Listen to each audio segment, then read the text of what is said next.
Welcome, dear students. We are going to look at quilting, and our objectives of the lesson are: we are going to define quilting, we are going to name the tools used in quilting, then we shall discuss the steps followed to make a quilt, and then we shall look at the uses of a quilted article.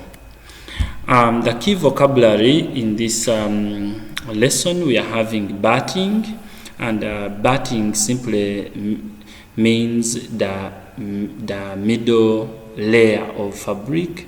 Now this can be cotton, this can be sponge, this can be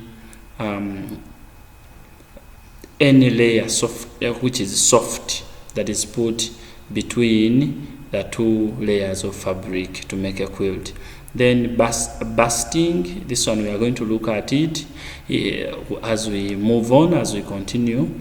It simply means using the pins to put together the three layers of a quilt in positions such that one can stitch or sew the three layers when they are not moving from the position. Then backing simply means the cloth or fabric that is put under the batting. Then we have another word as sewing, and this is putting together two or more three pieces of fabric using a thread and a needle. Here we go. What is quilting? Quilting is the process of sewing two or more layers of fabric together to make a thicker padded material or garment. We need to know that a quilt is a bit thick. A quilt has a padding in between the layers of fabric that are used to make that garment or that material. The tools and materials used in quilting, the tools include the needle, the rotary cutters, the scissors, the fastening pins. Then the materials include cloth or fabric, threads, wool, sponge, and cotton. And you can clearly see that a bit of photos that can help us. This one is a rotary cutter, and then these are pins. This one is also a rotary cutter. This is a tape. Unfortunately, the tape is not among my tools, but yes, a tape is also. Then we have the mat, the cutting mat, which has grid. This one helps in cutting small pieces of cloth that are used to make patchwork.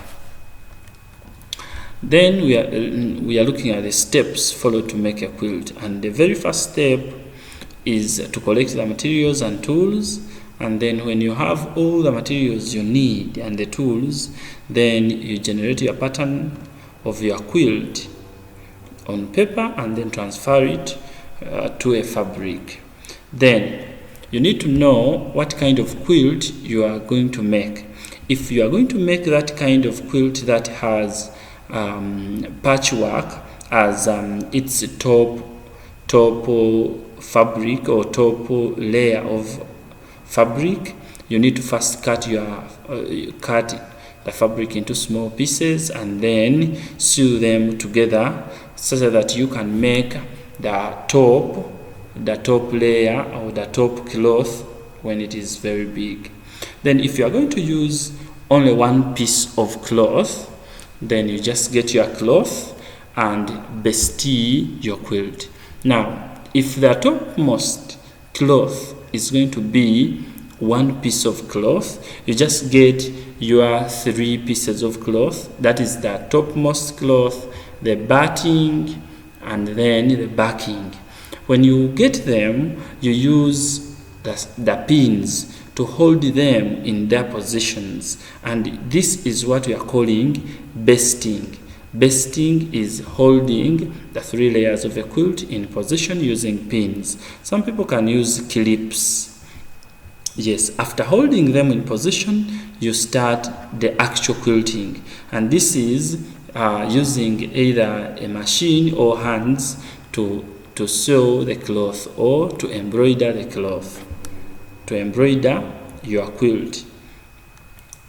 Then after embroidering or sewing your quilt, putting together the three layers of fabric, the edges remain a little bit miserable because the pieces of fabric are still exposed.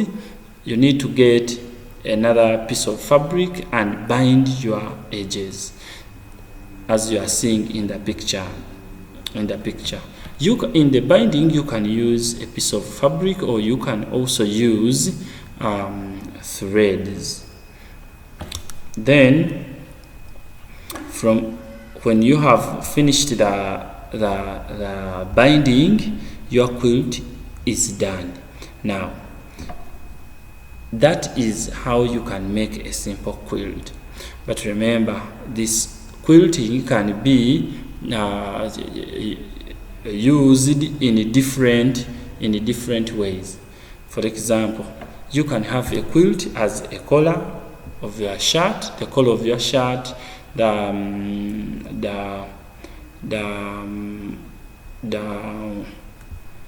collars, the jackets, all those are quilted articles, and each article follows a different method depending on what they are making. But for making that quilt or that material that they use, these are the simple steps they go through. Then the uses, as I've already told you, you can use quilted articles as jackets, you can use them as baby shawls, you can use them as table mats, you can use them as bed covers, or what we are calling duvets, and you can also use them as bags. Thank you for being part of this lesson, and I'm very delighted that you have learned something. And for any inquiries, for any questions, please feel free to ask anything that you have not understood. Thank you for being a good student. Bye.